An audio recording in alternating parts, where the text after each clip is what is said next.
حرفهای کوبنده شجاع خلیلزاده به جواد خیابانی. ساکت باش مرتی که دلقک. رسانه‌ها که ماشاءالله چاپ دلقک گذاشتن تو تلویزیون که هر روزی که پا میشه واسه اینکه مردم ها مشکل دارن، هزار تا مشکل دارن، بیام مردم رو سرگرم کنن.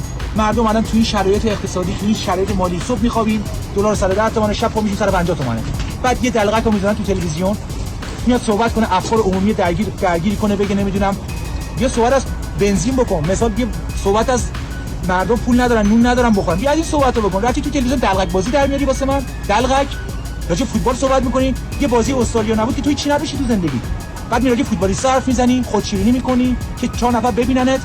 ما هم از صدا سیما خواهش می‌کنم امثال ایشونو تو تلویزیون راه ندن. آقای خیابانی رو میگه هر کی میخواد باشه ایشون بی احترامی که کل آدم خوب شرط فوتبالیستا بی احترامی کرده، به کل خانواده فوتبالیستا بی احترامی کرده. این به نظر من دلقکه.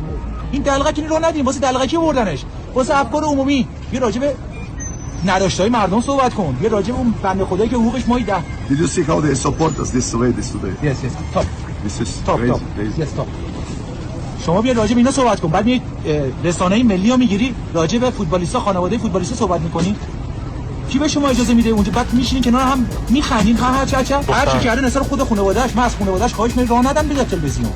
من از خانواده‌اش میگم اینو نذارن یه تلویزیون، واقعا داره آبروی همه رو میبره. راجع به شما هم تیم ملی هم صحبت کردیم. اصلا اون که برای مهم نیست، من راجع مردم دارم صحبت میکنم. مردم بیان راجع به مشکلات مردم صحبت کن.